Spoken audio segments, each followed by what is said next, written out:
এর প্রধান অতিথি জনাব মোহাম্মদ মুসলিহ উদ্দিন বাচ্চু আজকের মাহফিলের প্রধান অতিথি এবং সভাপতি জনাব মোহাম্মদ মাসুদ খন্দকার সাহেব, তিনারা এখানে উপস্থিত হয়েছেন। এই পর্যায়ে আপনাদের সামনে আলোচনা নিয়ে আসছেন আলহাজ হযরত মাওলানা হাফিজুর রহমান পিরোজপুরি, ইমাম ও খতিব দারুস সালাম জামে মসজিদ। আমি হযরতের মূল্যবান নসিহত পেশ করার জন্য সবিনয় অনুরোধ জানাচ্ছি। আসসালামু আলাইকুম ওয়া রাহমাতুল্লাহ। নাহমাদুহু ওয়া নুসাল্লি আলা রাসূলিহিল কারীম। আম্মা বা'দ। আউযু বিল্লাহি মিনাশ শাইতানির রাজীম। বিসমিল্লাহির রহমানির রহিম। ইকরা বিসমি রাব্বিকাল্লাযী খালাক। খালাকাল ইনসানা মিন আলাক। ইকরা ওয়া রাব্বুকাল আকরামুল্লাযী আল্লামা বিল কলম। আল্লামাল ইনসানা মা লাম ইয়ালাম। وقال النبي صلى الله عليه وسلم خيركم من تعلم القرآن وعلمه أو كما قال عليه الصلاة والسلام. وقال تعالى في شان حبيبه ومعشوقه ومحبوبه إن الله وملائكته يصلون على النبي يا أيها الذين آمنوا صلوا عليه وسلموا تسليما.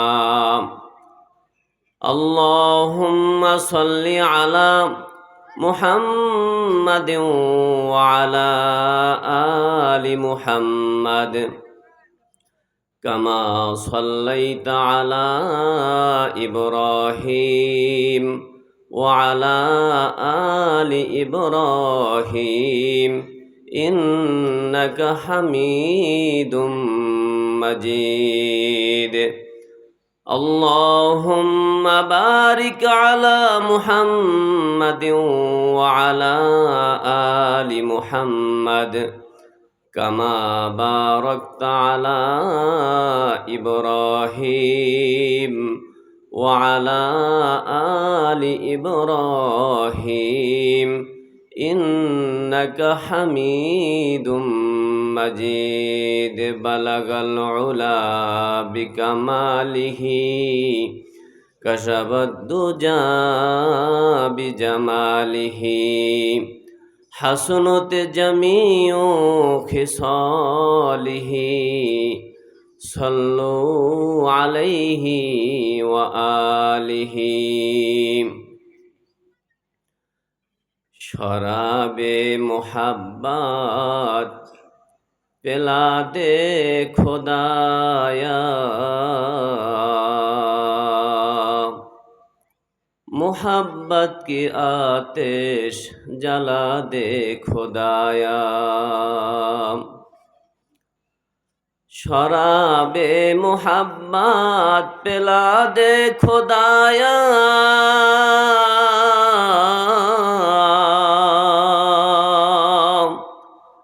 मोहब्बत के आतिश जला दे खुदाया. गुनाहों की कश्ती डुबा दे खुदाया, रहमत के दरिया बह दे खुदाया. दर्द दिल किसको कहो कोई तो गम खार नहीं,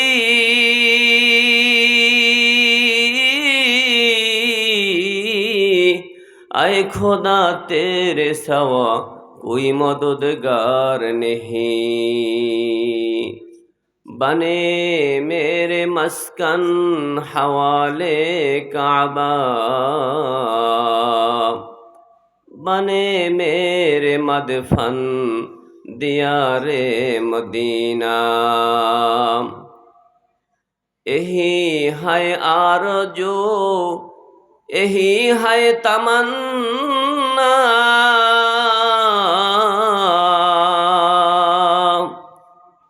अल्लाह हमको पूछा दे बेला दे मदीना। अल्लाह हमको भिजा दे बेला दे मदीना। बलगल उला बिकमालिही कशबद्दुजा बिजमालिही, हसनत जमीओ खिसालिही, सल्लु अलैहि व आलिहि। আজকের মার্কাজুল উলুম ইসলামিয়া মাদ্রাসার দ্বিতীয় বার্ষিক ওয়াজ মাহফিল। তো মাদ্রাসা যেমন দ্বীনি শিক্ষা অর্জন করার স্থানকে কি বলা হয়? মাদ্রাসা। তো দ্বীনি শিক্ষা যেখানে অর্জন করে, যেখানে দ্বীন শিক্ষা দেয়, ইলমে ওহির যেখানে তালিম হয়, সেই স্থানকে বলা হয় মাদ্রাসা। এখন এই মাদ্রাসাকে কবির ভাষায় বলতেছে যে মাদ্রাসা হলো জান্নাতের বাগান। মাদ্রাসা কিসের বাগান? জান্নাতের বাগান। কবি তার ভাষায় বলতেছে মাদ্রাসা হায় বাগে জান্নাত, মুআল্লিম হায় মিসলে গুল, शहाद उसमें इल्म दिन है तोलाबा है बुलबुली। মাদ্রাসা হলো জান্নাতের বাগান, আর সেই বাগানের মধু পোকা যারা এই এলেম আস্বাদন করে, যারা এলমে দিন যারা তলব করার জন্য আসে, তারা হলো মধু পোকা। তাহলে আমরা এখন মাদ্রাসা, ছোট ছোট শিশু ছেলেমেয়েরা মাদ্রাসায় পড়ে, তো আমরা যারা বড় হয়ে গেছি, অনেকে শিশুবেলায় আমরা এরকম শিখতে পারছি, অনেকে পারছি না, আবার অনেকে শিখছি তা ভুলে গেছি। বলে এখন এই শিক্ষা কোথায় পাওয়া যাবে? বলে এগুলো তো মাদ্রাসাই হয়। এখন এই মাদ্রাসা কোথায়? আজকের এই অঞ্চলের এই মাদ্রাসা হলো এই মাহফিলের ময়দান। এটা হলো ভ্রাম্যমান মাদ্রাসা। এই মাদ্রাসায় আমরা যারা উপস্থিত হয়েছি, আমরা তাহলে কি মধু পোকা। এই জান্নাতের বাগানে ফুল গাছ থাকে না? এই বাগানের ফুল গাছের ফুল হলো এখানে যত ওলামায়ে কেরাম, আমার পূর্বে যে সকল ওলামায়ে কেরাম বয়ান করে গেছে, অত্যন্ত গুরুত্বপূর্ণ কোরআন এবং হাদিসের বয়ান করে গেছেন। তো এরা হলো এই বাগানের ফুল, আর আমরা হলাম এই বাগানের সেই মধু পোকা।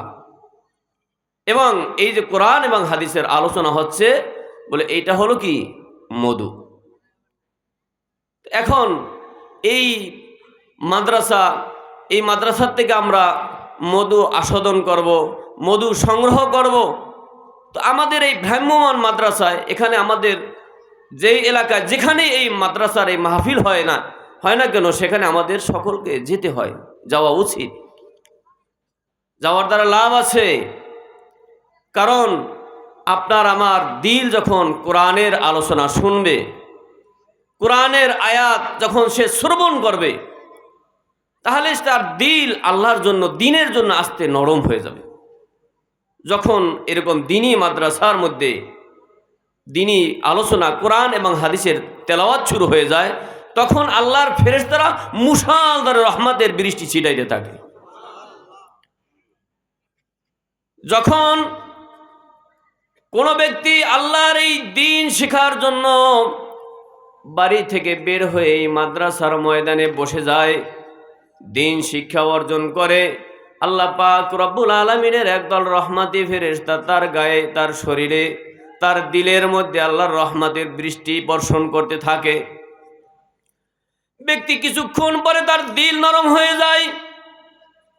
আলেম ওলামারা যখন নামাজের বীজ এই মাঠে বপন করে, এই দিলের মধ্যে যখন নামাজের কথা বলে ব্যক্তি নামাজি হয়ে যায়, যখন রোজার কথা বলে ব্যক্তি রোজাদার হয়ে যায়। দিনের যত কথা তখন বলা হয় তখন এই কথাগুলি তারা এটা মানে, এই জমিন তখন উর্বর হয়ে গেছে, দিনের জন্য উর্বর হয়ে গেছে, নামাজের জন্য উর্বর হয়ে গেছে। এজন্য এই মাদ্রাসা যেখানে এই আলোচনা, দিনে আলোচনা হোক, সেখানে আমাদের যেতেই হয়। গেলে আমাদের লাভ, আমাদের দিল নরম হয়ে, আমাদের দিল যখন আল্লাহর জন্য উর্বর হয়ে যাবে, তখন আমাদের দুনিয়া আমরা যেই জন্য আমরা এসেছি সেই সফলতা অর্জন করা যাবে। এজন্য আমরা তো মাদ্রাসায় আসবই এবং আমাদের সন্তানদেরকেও এরকম মাদ্রাসায় দিব। সন্তানদের মাদ্রাসায় দিলে কী লাভ হবে? একটি সন্তান যদি কোরআনের আলেম হয়ে যায়, একটি সন্তান যদি কোরআনের হাফেজ হয়ে যায়, যেদিন আপনার আমার মৃত্যু একেবারে কাছে চলে আসবে, আজরাইল যখন পাশে বসা থাকবে, আজরাইল যখন আপনার আমার জান কবজ করে নিয়ে যাবে, তখন আপনার আমার সন্তান যদি কোরআনের হাফেজ থাকে, আলেম থাকে, পাশে বসে তারা কোরআন তেলাওয়াত করবে, তখন এই শয়তান, এই আজাজিল আপনার আমার ঈমানকে তিনি হরণ করতে পারবেন না, সম্ভব না। এই জন্য কবি তার ভাষায় বলে, কোরআন শিখাও ছেলে মেয়েদের ওহে মুসলমান, জান কবজের সময় তোমার হইবে রে আসান। একটি ছেলে আলেম হলে পড়বে কোরআন মৃত্যুকালে, ভেগে যাবে মরদুদ শয়তান, রাখিবে ঈমান। কোরআন শিখাও ছেলে মেয়েদের ওহে মুসলমান, জান কবজের সময় তোমার হইবে রে আসান। একটি ছেলে হাফেজ হলে পড়বে কোরআন মৃত্যুকালে, একটি ছেলে হাফেজ হলে পড়বে কোরআন মৃত্যুকালে, মরদুদ শয়তান ভেগে যাবে, রাখিবে ঈমান। কোরআন শিখাও ছেলে মেয়েদের ওহে মুসলমান, জান কবজের সময় তোমার হইবে রে আসান। একটি ছেলে যদি আলেম হয়, একটি ছেলে যদি আলেম হয়, হাফিজ হয়, যেই পরিবারের ছেলে আলেম হলো, ওই পরিবারের আখিরাতের একটা ওসিলা হয়ে গেল, নাজাতের একটা ওসিলা হয়ে গেল। এলাকার জন্য একটি নাজাতের বাতি সে জ্বলন্ত অবস্থায় সে জাগ্রত হলো, জ্বলন্ত অবস্থায় জাগ্রত হলো। এই জন্য আমাদের সন্তানকে মাদ্রাসায় পড়াতে হয়, ছেলে হোক মেয়ে হোক, দিন তাদেরকে শিক্ষা দিতে হবে। আজকাল যদি ছেলে মেয়েদেরকে দিন শিক্ষা দেওয়া যায়, তাহলে আপনার আমি দুনিয়াতেও কল্যাণ শান্তি পাবো, মৃত্যুর পরে আখিরাতেও শান্তি পাবো। যদি দিন শিক্ষা না দিয়ে, যদি দিনকে অবজ্ঞা করি, দিনকে যদি আমি আমার সন্তানকে শিক্ষা না দেই, ইলমে ওহীর জ্ঞান যদি আমার সন্তানকে না দেই, মনে রাখবেন দুনিয়াতে আমার আল্লাহ পাক রব্বুল আলামিন বলেন, ওয়ামান আরাদা আন যিকরি ফাইন্না লাহু মাঈশাতান দানকাও ওয়া নাহশুরুহু ইয়াওমাল কিয়ামাতি আ'মা। আমি আল্লাহ পাক রব্বুল আলামিন তার পার্থিব জীবন আমি সংকীর্ণ করে দিব, পার্থিব জীবন থেকে তার সুখ শান্তি আমি উঠাই নিয়ে যাব, সে দুনিয়ার বুকে কোনোদিন শান্তি পাবে না।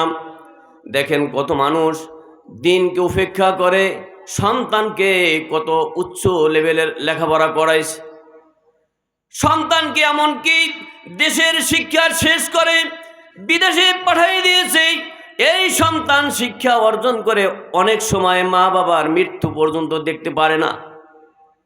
অনেক সময় সন্তান বিদেশে পড়ার উদ্দেশ্যে গেছে, আর দেশে এসে মায়ের মুখ বাবার মুখ এটা দেখতে পায় না। এত কষ্ট করে সে দুনিয়ার এই দেশ থেকে অন্য দেশে গিয়ে বিদ্যা অর্জন করলো, কিন্তু মা বাবার যে সেবা করতে হয়, মা বাবার যে কদর করতে হয়, মূল্য দিতে হয়, তার জান্নাত যে তার পদতলে, অনেক সন্তান সেটা বুঝে না। যার ফলে আল্লাহ পাক রব্বুল আলামিন ডাক দিয়ে বলে, ওহে আমার গোলাম, আমি তোমাকে সৃষ্টি করেছিলাম আমার গোলামি করার জন্য। তুমি আমার গোলামি করবা, তোমার সন্তানকে আমার গোলাম বানাবা, কিন্তু তুমি নিজেও আমার গোলামি করো নাই, সন্তানকেও আমার থেকে দূরে রাখছো। এই জন্য তোমার পার্থিব জীবন আমি সংকীর্ণ করে দিলাম। পার্থিব জীবনে তার সুখ শান্তি নাই। যেই ঘরে দেখবেন ছেলে মেয়ে মা বাবা সব বেনামাজি, যাই দেখেন অশান্তির আগুন ধাউ ধাউ করে জ্বলতেছে, ধাউ ধাউ করে জ্বলতেছে। শান্তি খোঁজে, এরকম বিশাল অট্টালিকা বানাইলে সেখানে শান্তি করতে পারবো না, এতে শান্তি নাই। কিন্তু পাশের বাড়িতে দেখবেন কুড়ে ঘরের মধ্যে জামাই বউ মিলে 5জন সদস্য, প্রত্যেকেই কোরআন তেলাওয়াত করতে পারে, প্রত্যেকেই নামাজ পড়ে, যদিও তাদের সংসার ছোট দরিদ্র, কিন্তু দেখেন জান্নাতি সুখ সেই কুড়ে ঘরের মধ্যে।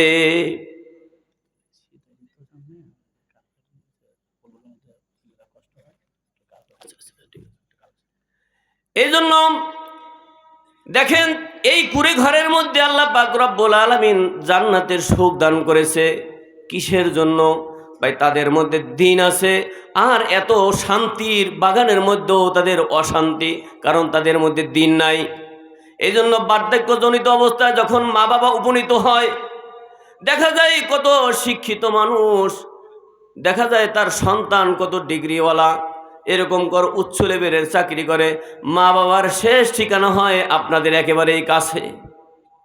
এই মুরব্বীদের স্থান হয় একেবারে আপনাদেরই কাছে, বৃদ্ধাশ্রমে। ওহে দুনিয়ার মুসলমান, সারা দুনিয়া ঘুরিয়ে দেখেন, কোথাও পাবেন না কোরআনের একজন হাফেজের বাবা এই বৃদ্ধাশ্রমে, কোরআনের একজন আলেমের বাবা এই বৃদ্ধাশ্রমে। তারা জানে মা বাবার পদতলে হলো আমাদের জান্নাত, মা বাবার পদতলে আমাদের জান্নাত। আর এই শিক্ষা কোথায় আছে?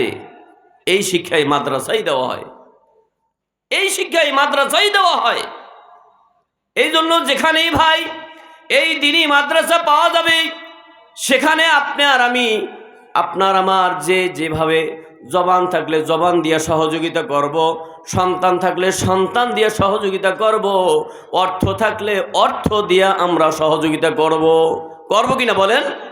সহযোগিতা করব, সহযোগিতা করলেও লাভ। একটা সন্তান যদি আমি আলেম না বানাইতে পারি, আলেমকে মহাব্বত করি, আমাদের পরবর্তী জেনারেশন যারা আসবে, আমার এই বংশের মধ্যে যেই সকল সন্তান আসবে তারা আলেম হবে। অন্যথায় আলেমকে মহাব্বত করবে, আলেমের সহবত নিয়ে তারা দিন বুঝবে। দুনিয়া বেশি লম্বা থাকার জায়গা না, অল্প কয়েকদিনের মধ্যেই দুনিয়া থেকে যেতে হবে। এই দুনিয়া হলো একেবারে স্বপ্নের মতন, এই দুনিয়া স্বপ্নের মতন, এই দুনিয়া কেউ স্থায়ী থাকতে পারবে না। এই জন্য সন্তান যদি আল্লাহ পাক রব্বুল আলামিন দেয়, তাকে সর্বপ্রথম দিন শিক্ষা দিতে হবে। সন্তান যদি না হয়, আমার পাশের পাড়া প্রতিবেশী যাদের সন্তান আছে তাদেরকে দিন শেখার জন্য আমাদেরকে উদ্বুদ্ধ করতে হবে। অর্থ থাকলে অর্থ দিয়ে, আমার জবান থাকলে জবান দিয়ে, যেভাবেই আমি আমার এই দিনী প্রতিষ্ঠানকে আমার কথার দ্বারা সামনের দিকে আমি বাড়াই নিতে পারি, সেই চেষ্টা আপনার আমার করতেই হবে, করতেই হবে। আজকাল দিন দেখেন আমাদের সামনে, এই যে আপনারা শুনতেছেন কিছুদিন, এই যে হুজুর বলে গেল আবুল সরকার শয়তান। আপনারা একটা জিনিস জানেন, আল্লাহ যখন শয়তানকে বিতাড়িত করে দিয়েছে, তো শয়তান আল্লাহর কাছে বলছে, আল্লাহ আমাকে একটা সুযোগ দেন। বলে তোর কি সুযোগ? বলে আমার কয়েকটা সুযোগ দেবেন, বলে আল্লাহ তুই যে আল্লাহ বলে তোর যা যা দরকার আমার কাছে চা, আমি তোকে দিয়ে দেবো। বলে কি? 1 নম্বরে আমাকে দিবেন, একেবারে এখন থেকে নিয়ে কিয়ামত পর্যন্ত আমাকে হায়াত দিবেন। আল্লাহ বলে ঠিক আছে, তোর এই কথা মানলাম, মঞ্জুর, গ্রহণ করলাম। বলে আর একটা দিবেন, আমি যেন আদম সন্তানের শিরা উপশিরা ঢুকতে পারি। ঠিক আছে, এটাও দিলাম। আর একটা করবেন যে আমাকে যেন আদম সন্তান যেন দেখতে না পায়, আমাকে যেন দেখতে না পায়। ঠিক আল্লাহ বলছে ঠিক আছে, তোরে দেখতে পারবে না। এই শয়তান আরো বলছে আল্লাহ আমাকে এমন একটা শক্তি দিবেন, আমি যেন বিভিন্ন ধরনের বিভিন্ন মানুষের রূপ নিয়ে থাকতে পারি।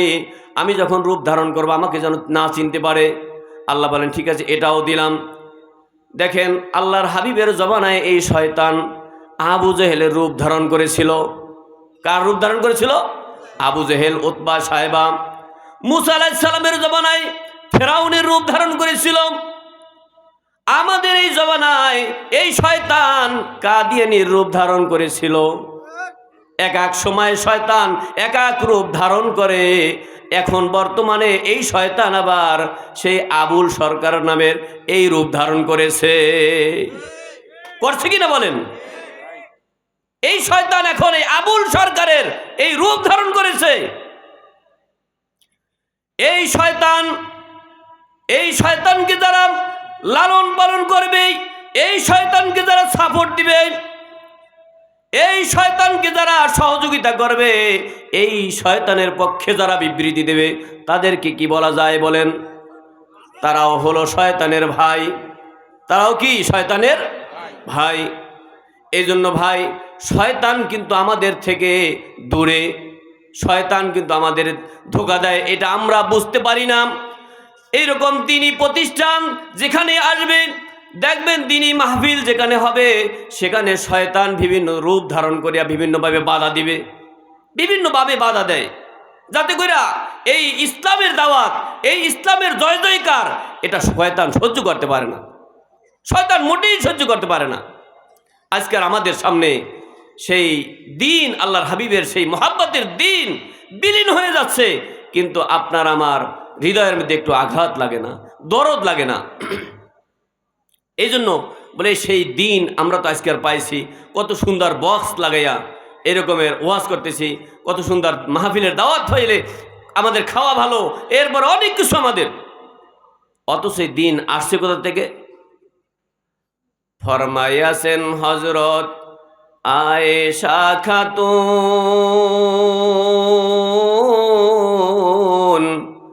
মা সোজে তো নবীর চুলায় না জ্বলতো আগুন, হায়রে না জুটিত একটি দানা খেজুর কোনো দিন,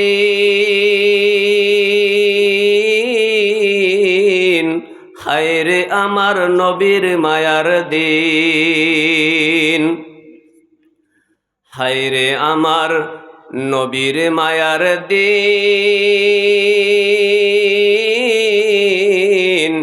উম্মতেরই সামনে আজি হইতেছে বিলীন। ফরমায়াছেন হযরত হাফসা খাতুন,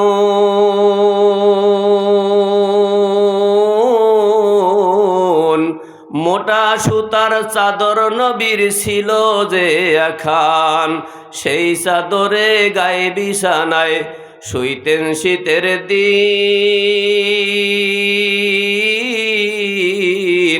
হায়রে আমার নবীর মায়ার দিন, হায়রে আমার নবীর মায়ার দিন, উম্মতেরই সামনে আজি হইতেছে বিলীন।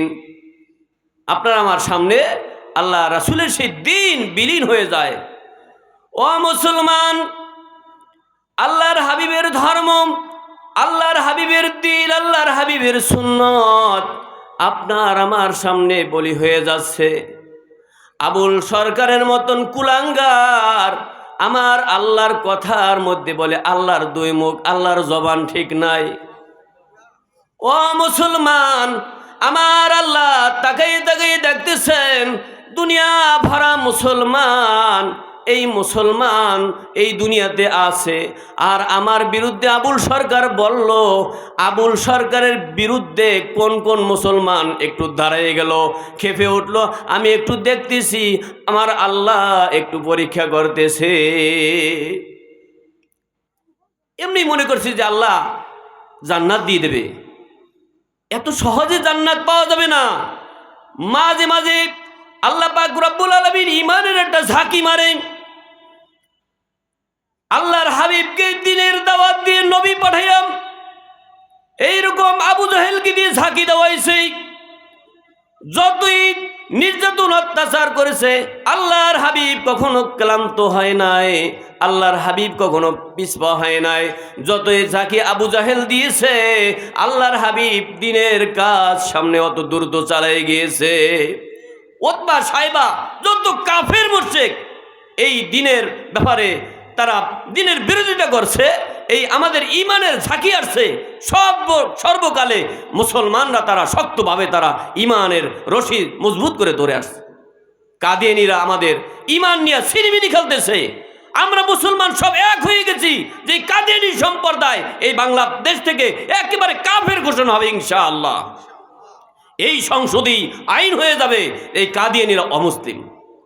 ঠিক অনুরূপভাবে এই আবুল ফাবুলের জায়গা এই বাংলাদেশে 300 আউলিয়ার দেশে, এই পবিত্র দেশে তাদের স্থান হবে না। হয়তো তারা ঠিক হয়ে যাবে, হয়তো ঠিক হয়ে যাবে, না হলে এদের থেকে চিরতরে বিদায় নিয়ে যাবে। এই সমস্ত আবুল ফাবুল এরা ফাঁসির রুটিতে জ্বলবে ইনশাআল্লাহ। আল্লাহ পাক রব্বুল আলামিনের এই জমিনে আল্লাহ কাকে দিয়ে এই দিন মজবুত রাখবে, দিন কায়েম রাখবে, আল্লাহ এরকম মানুষ দুনিয়াতে হাজার হাজার লক্ষ লক্ষ মুসলমান ঘরে ঘরে তৈরি করে দিয়েছে ইনশাআল্লাহ। এজন্য বলতেছি ভাই, এই দিন এই ধর্ম আপনি আমি যতটুকু সহযোগিতা করব ততটুকু আমরা সামনে আগায়ে যাব। আমরা যদি আমাদের আল্লাহ পাক রব্বুল আলামিন আমাদের সকলের ঈমানের পরীক্ষা নিচ্ছে, আমাদের আমলের হাজিরা নিচ্ছে। আল্লাহ পাক রব্বুল আলামিন আপনাকে আমাকে ধন দিয়া পরীক্ষা করে, সন্তান দিয়া পরীক্ষা করে, এরকম সন্তান না দিয়া পরীক্ষা করে, এরকম টাকা পয়সা না দিয়া পরীক্ষা করে, এরকম আল্লাহ পাক রব্বুল আলামিন অসুস্থতা দিয়া পরীক্ষা করে। আল্লাহ পাক রব্বুল আলামিন আবার সুস্থ রাইখাও কিন্তু মানুষকে পরীক্ষা করে, করে কিনা বলেন? আল্লাহ কাউকে ধন দিয়েছে, এটার হিসাব মনে করছেন আল্লাহ নিবে না? আল্লাহ কিন্তু এর ধনেরও হিসাব নেবে। আল্লাহ যে আপনাকে আমাকে হায়াত দিয়েছে, এই হায়াতের হিসাব নেবে। আল্লাহ পাক রব্বুল আলামিন আপনার আমার যে অঙ্গ প্রত্যঙ্গ দিয়েছে, প্রত্যেকটার হিসাব আল্লাহ পাক রব্বুল আলামিন পুঙ্খানে নেবেন। কোনো একটি নিয়ামত আমার আল্লাহ পাক রব্বুল আলামিন একেবারে খালি ছেড়ে দিবেন না, সব নিয়ামতের হিসাব নেওয়া হবে। আল্লাহ যে সুস্থ রাখছে এটাও আল্লাহর নিয়ামত, অসুস্থ রাখলে সেটাও আল্লাহর নিয়ামত, ধন দিলে আল্লাহ সেটাও আল্লাহর নিয়ামত, না দিলেও আল্লাহর নিয়ামত, সন্তান দিলেও আল্লাহর নিয়ামত, না দিলেও সেটাও আল্লাহর নিয়ামত। এগুলি সব হলো পরীক্ষার বস্তু। আমি একটি ঘটনা বলতেছি আপনাদের কাছে। থানভী রহমাতুল্লাহি আলাইহির জমানায় এক বড়লোক ব্যক্তি, সে অনেক সম্পদের মালিক, কিন্তু তার ছেলে মেয়ে নাই। এরকম আমাদের জমানায় আছে কিনা বলেন? আছে। এই বড়লোক থানভী রহমাতুল্লাহ আলাইহির জমানায় হযরতের কাছে আসা যাওয়া করত। একদিন হযরতকে বলতেছে যে হুজুর, আমার সন্তান নাই, আপনার এই পাশের যে ছোট একটি মাদ্রাসা আছে, এই মাদ্রাসার দেখভালের দায়িত্ব আমি নিতে চাই, যদি আপনি অনুমতি দেন। যেহেতু আমার সম্পদ আছে, সন্তান নাই, কে খাবে, এটা আমি এই মাদ্রাসার এই নবীর মেহমানদেরকে আমি খাওয়াই যাব। বলছে আচ্ছা ঠিক আছে, তাহলে আপনি এই কাজ করেন, আপনাকে আল্লাহ যতদিন বাঁচাই রাখে ততদিন আপনি এই কাজ করতে থাকেন। ঠিক আছে। এভাবে এই থানভী রহমাতুল্লাহ আলাইহির এই মুরিদ, এই ভক্ত, তিনি প্রত্যেক দিন বাসায় খাবার পাক করে মাথায় করে তিনি নিয়ে এই মাদ্রাসার ছাত্রদেরকে দেন। তো ছাত্ররা মাদ্রাসায় বসে খায়। হুজুর বলে দিয়েছে আজকের থেকে তোমাদের কি করতে হবে না, আর কোনো পেরেশানি নাই, আর কোনো টেনশন নাই, যেহেতু জমিদার দায়িত্ব দিয়েছে, এখন তোমাদের কাজ হলো শুধু পড়া আর পড়া, ইবাদত বন্দেগী করবা আর পড়বা, আর তোমাদের কোনো কাজ নাই। এবার বড়লোক বাড়িতে গিয়ে বলতেছে, স্ত্রী হে আমার, আজকের যদি আমাদের সন্তান থাকতো তাহলে এই সন্তানরা আমাদের খাবার খেত। সন্তান নাই, আমাদের নাজাতের কোনো ওসিলাও দেখতেছি না। আমাদের বাড়ির পাশে নবীর মেহমানরা না খেয়ে কষ্ট করে তারা লেখাপড়া করতেছে। আমার সম্পদ এরকম পড়ে থাকবে, আমরা থাকবো না। অতএব এই সম্পদ এই নবীর মেহমানদের খেদমতে আমরা ব্যয় করতে চাই। ঠিক আছে। মহিলারা দেখবেন দিনের ব্যাপারে তারা খুব অগ্রগামী। মহিলারা যদি দিন পায়ে বয়, তারা যদি দিন পেয়ে যায়, একজন মহিলা যদি দিনদার হয় 1000 আবেদের চেয়েও সে বেশি অগ্রগামী হয়ে যায়। আর একজন মহিলা যদি সে বৎকার হয়ে যায়, তাহলে 1000 বৎকার পুরুষের চেয়েও যে নিকৃষ্ট হয়ে যায়। এই জন্য দিনের ব্যাপারে মহিলারা খুব অগ্রগামী থাকে, আমলের ব্যাপারেও মহিলারা খুব আগেই থাকে। তাদেরকে আমল দিতে পারলেই তারা সেটা মানে। কিন্তু দুর্ভাগ্যের ব্যাপার হলো, আমরা পুরুষরা মসজিদে যাই, বিভিন্ন আমলের কথা শুনি, মাহফিলে যাই, তাদের এই আমলের কথা শুনি, তাদেরকে যে আমরা এই আমলের কথা মহিলাদেরকে আর বলি না। বউরে আবার এরকম আমলের কথা বলে কেমনে, বউরে সালাম দেয় কেমনে, বউর সাথে ভালো ব্যবহার করে কেমনে। বউ মানি কামলা মনে করছে, বউ মানি মনে করছে কামলা, এর শুধু আমার খেদমত করবে। সে সারাদিন দিয়ে রাস্তায় রাস্তায় টারে টাকা মারবে, আর বাসায় দিয়ে বলবে যে এই যে পা ব্যথা করতেছে পা চাইপে দাও, আবার এই মুখে দেখো মুখ শুকিয়ে গেছে, এটা শরবত ঢেলে দাও, আবার কি করতেছে এটা করে দাও সেটা করে দাও। উনি একা, আর মানুষ নাই। এই জন্য মহিলারা খুব দিনদার হয়। এবার সেই থানভী রহমাতুল্লাহ আলাইহির সেই ভক্ত যখন তার স্ত্রীকে বলল, সে আরো আগেই রাজি হয়ে গেছে। এবার বলতেছে, আমি খাবার পাক করে দিব আর আপনি ছাত্রদেরকে খাওয়াই আসবেন। এই জমিদারের স্ত্রী খাবার পাক করে দেয়, জমিদার মাথায় করে নিয়ে ছাত্রদেরকে অক্ত মতন খাবার খাওয়ায়। দীর্ঘদিন চলতেছে, দীর্ঘদিন এইভাবে চলতেছে চলতেছে তো চলতেছে। এবার ওই জমিদার ব্যক্তি মনে মনে ভাবলো, আমি তো এই এত সেবা দিতেছি, এরা আমাকে আসলে কি মনে করছে একটু দেখি। হুজুরা যেখানে পড়ায় এই পর্দার আড়ালে এই জমিদার ব্যক্তি আড়ালে ছাত্রদের অবসরে অজান্তে লুকিয়ে থাকলো। এবার ছাত্ররা সময় মতন দেখছে যে খাবার নিয়ে আসতেছে না। খাবার যখন নিয়ে না আসে, তো ছাত্ররা ক্ষুধায় বিভিন্নভাবে এই উপুদি দিয়েছিল তাকে। ওই ছাত্র দেখলেই বলতো, দেখবেন আপনারা যখন মাদ্রাসায় কোনো পোলাপান দেন, তো মাদ্রাসায় পোলাপান দেন কোনটা, যেটারে আপনারা নিজেরা কন্ট্রোল করতে পারেন না, যেটা দেখবেন ঘরের আসবাবপত্র নষ্ট করে, এলাকার ছোট ছোট পোলাপানদের মাইরে ধরে একবারে চৌচির করে ফেলায়।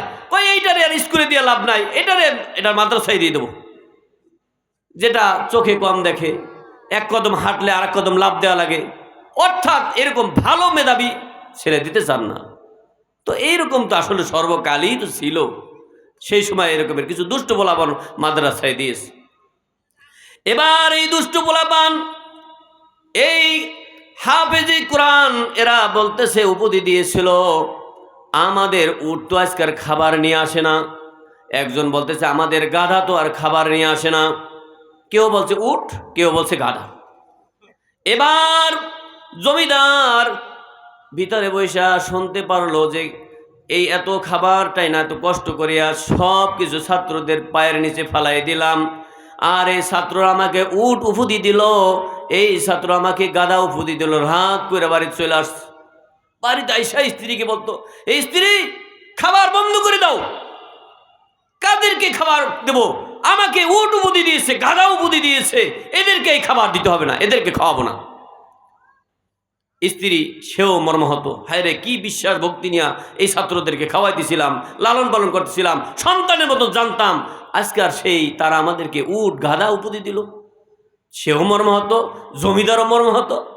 দোনোজন ঘুমাই গেছে।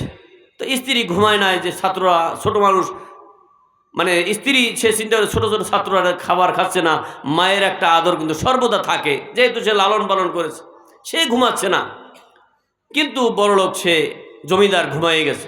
ঘুমের মধ্যে দেখতেছেন কিয়ামত কায়েম হয়ে গেছে, কিয়ামত কায়েম হয়ে গেছেন।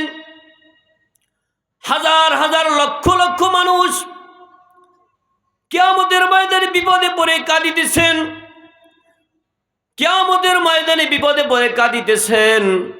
কারো আমল নামা ডান হাতে, কারো আমল নামা বাম হাতে। যারা আমল নামা ডান হাতে পাচ্ছে তারা নাচতে নাচতে বেহেশতের দিকে রওনা দিয়েছে। যারা আমল নামা বাম হাতে, তারা আমল নামা লুকিয়ে কান্নাকাটি শুরু করে দিয়েছে। এই ব্যক্তির হাতে, ডান হাতেও আমল নামা আসে না, বাম হাতেও আমল নামা আসে না, ডান হাতেও আসে না, বাম হাতেও আসে না।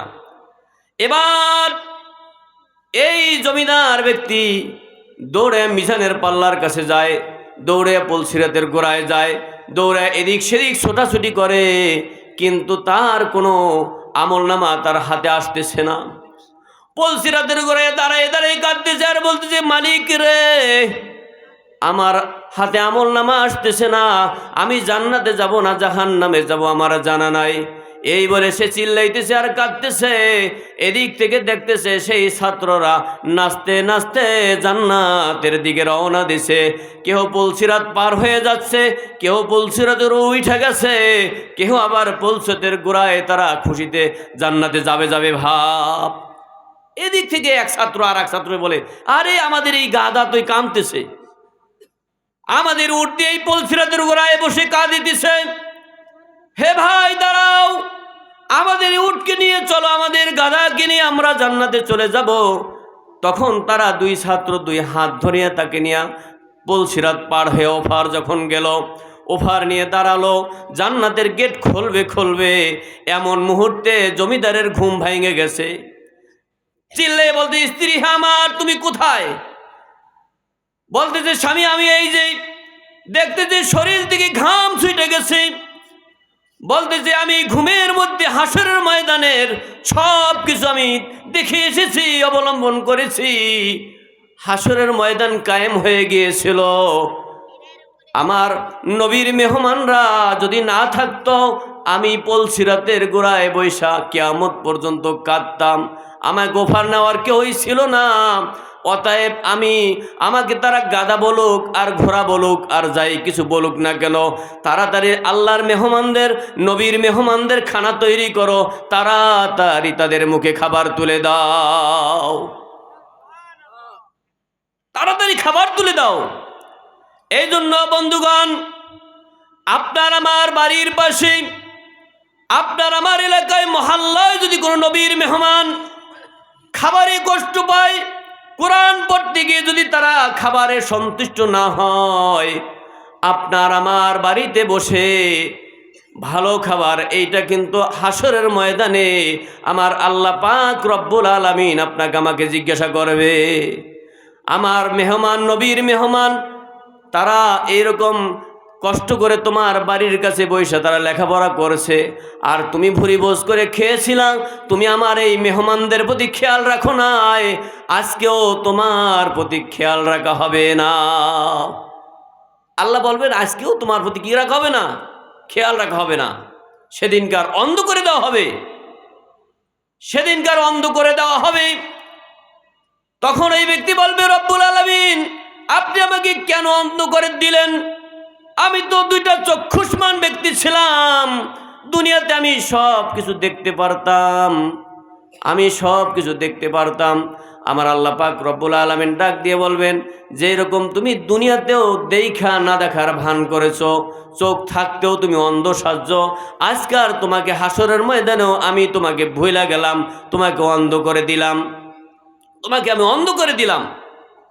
কারণ অন্ধ যদি না থাকে, চোখটা যদি থাকে, দৌড়ে মায়ের কাছে যাইতে পারবে, বাবার কাছে যাইতে পারবে, আত্মীয় স্বজনের কাছে যাইতে পারবে, না দেখ যেতে তো পারবে। আল্লাহ বলবে, সেই সুযোগটু তোমাকে দিব না, সেই সুযোগটু আমি দেব না। এই জন্য আমি আপনাদের সম্মুখে আল্লাহর কালামের ছোট ছোট কয়েকখানা আয়াত তেলাওয়াত করেছিলাম। আল্লাহ বলেন, ইকরা, অর্থ কি? পড়ো। এই আয়াত নাজিল হয়েছে কোথায়? হেরা গুহায়। কোথায় নাজিল হয়েছে? হেরা গুহায় নাজিল হয়েছে। সর্বপ্রথম আল্লাহ পাক রব্বুল আলামিন আয়াত নাজিল করেছেন, ইকরা, পড়ো। এখন আমরা যদি পড়তে যাই, তাহলে আমাদের সংসার কে চালাইবে? সংসার চলবে? বউ বিবি বাল বাচ্চা তাদের ভরণ পোষণ দিতে হলে আমরা কি করতে পারবো না? এখন মাদ্রাসায় ভর্তি হতে পারবো না। তো এখন যারা পড়তেছে তাদেরকে আমরা সহযোগিতা করব, পারবো কিনা ইনশাআল্লাহ? আমরা যদি তাদেরকে সহযোগিতা করি, ওই হেরা গুহায় যে কোরআন নাজিল হয়েছে, ওই হেরা গুহায় যে ইলমে ওহী আল্লাহর হাবিবের উপর আগমন করেছিল, সেইটার ভাগী, সেইটার দাবিদার, সেইটার নূর আমাদের দিলের মধ্যে চলে আসবে। যখন ওই নূর আমাদের দিলের মধ্যে চলে আসবে, এই নূর আপনাকে আমাকে কবরের মধ্যেও আলো দিয়ে রাখবে, হাসরের মধ্যেও আলো দিয়ে রাখবে, এমনকি মিজানের পাল্লায় এই ইলমে ওহী আপনার আমার সিনার মধ্যে ঢুইকা আপনার আমার নেকের পাল্লা ভারী বানাই দিবে, নেকের পাল্লা ভারী বানাই দিবে। সেই নূর আপনাকে আমাকে এত হালকা করে তুলবে, পলসিরাত পার হয়ে আল্লাহর জান্নাতে ঢুইকা যাব। জান্নাত যখন ফেরেশতারা ঘুরাইয়া ঘুরাইয়া দেখাইবে, আমরা যখন জান্নাতের গেটে ঢুইকা পড়ব, জান্নাতে যখন যাব, বিশাল বিশাল অট্টালিকা, বিশাল বিশাল অট্টালিকা আল্লাহর ফেরেশতারা ঘুরাই ঘুরাই দেখাইবে। এমন একটা আশ্চর্যজনক এক অট্টালিকা যখন আপনার আমার সামনে চলে আসবে, ফেরেশতাকে বলবো, ওহে ভাই এই জান্নাতটা কার? বলে এই জান্নাতটা তো, চলেন দেখি ওনার নিচে লেখা আছে, এই জান্নাতের নাম ওই জান্নাতের সামনে গেটে লেখা আছে।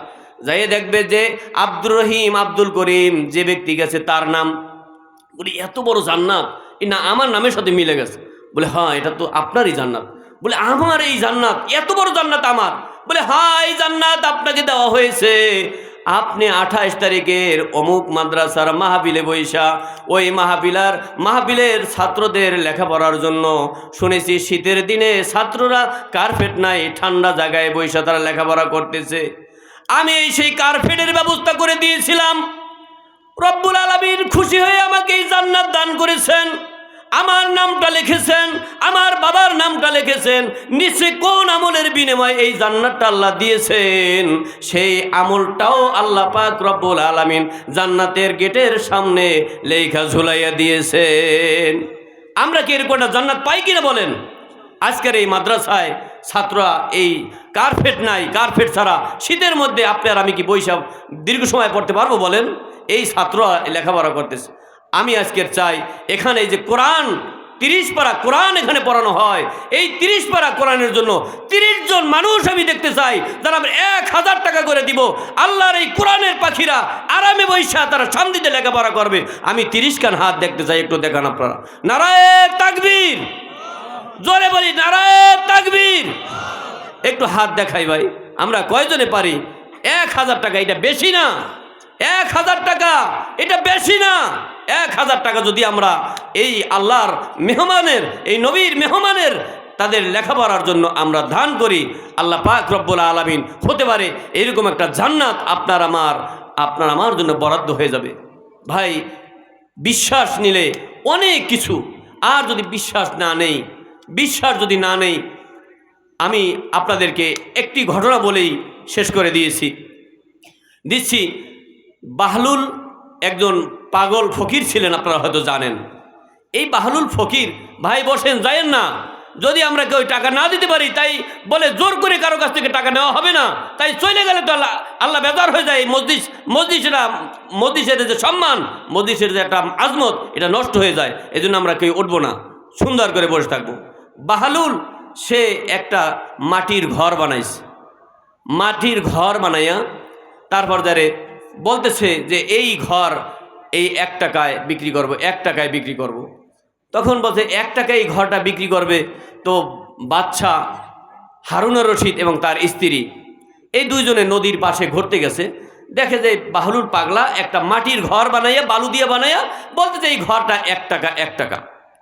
তো 1 টাকা 1 টাকা যখন বলতেছে, তো বলতেছে এই ঘর যে ক্রয় করবে আল্লাহ তাকে জান্নাত দান করবে। তখন বাহলুলের স্ত্রী বললেন যে তাহলে একটা কাজ করি, এই ঘরটা কিনি, আমি এই ঘরটা কিনি। তো বাচ্চা হারুনুর রশিদ, চুপ দাও তুমি, 1 টাকা এটা জলে দেওয়া হয়ে যাবে, 1 টাকা বাদ হয়ে যাবে, দেওয়ার দরকার নাই। তো স্ত্রী গোপনে 1 টাকা দিয়ে সে বলছে ঠিক আছে বাহলুল, এই ঘর কেনার দ্বারা জান্নাত পাবো তো? হ্যাঁ ঠিক আছে, জান্নাত পাওয়া যাবে। ঠিক 1 টাকা দিয়ে সেই ঘরটা ক্রয় করলো। এভাবে সে মোটামুটি চলে গেছে। তো বাচ্চা আর তার স্ত্রী রাত্রে যখন ঘুমাইছে, বাচ্চা আর তার স্ত্রী যখন রাত্রে ঘুমাইছে, বাচ্চা আর তার স্ত্রী যখন রাত্রে ঘুমাইছে, দেখতেছেন ঠিক তার স্ত্রী সেই জান্নাতের মধ্যে ঢুকে গেছে, জান্নাতের মধ্যে ঢুকে গেছে। কিন্তু বাচ্চা সে ঢুকতে পারে না, সে যেহেতু টাকা দিয়ে ক্রয় করে নাই, বলছে এটা অযথা, অনার্থক, এটা ফালাই দেওয়া হবে। এবার সকালবেলা ঘুম থেকে উঠা সে বড় আফসোস করতেছে, হায় রে আমি ভুল করেছি, আমি যদি এই সময় একটা টাকা দিতাম, আমার স্ত্রী দিয়েছে, আমিও যদি একটা টাকা দিতাম তাহলে এই জান্নাত তো আমারও হয়ে যেত। এবার বাহলুলকে বলতেছে, বাহলুল নাও তুমি আরো যত টাকা লাগে তুমি আবার সেই নাও। বাহলুল বলতেছে, আজকে আর আমি আর সেই জান্নাত, সেই ঘর আর বিক্রি করব না। ঠিক আজকের আপনাদের সামনে এই নবীর মেহমানদের জন্য সেই জান্নাত যদি আপনারা বিশ্বাস ভক্তি নিয়ে যদি এই নবীর মেহমানদের সম্মানে 1000 টাকা দান করেন, আল্লাহ পাক রব্বুল আলামিন হইতে পারে সেই বাহলুল পাগলার মতন সেই রকম আল্লাহ আপনাকে আমাকে জান্নাত দান করবেন। এই জন্য আমরা পারি না 1000 টাকা দান করতে। 1000 টাকা যারা এখন নগদ পারি তারা এখন নগদ দিয়ে দিই, আর এখন যারা নগদ না পারবো তারা আমরা নাম লেখাই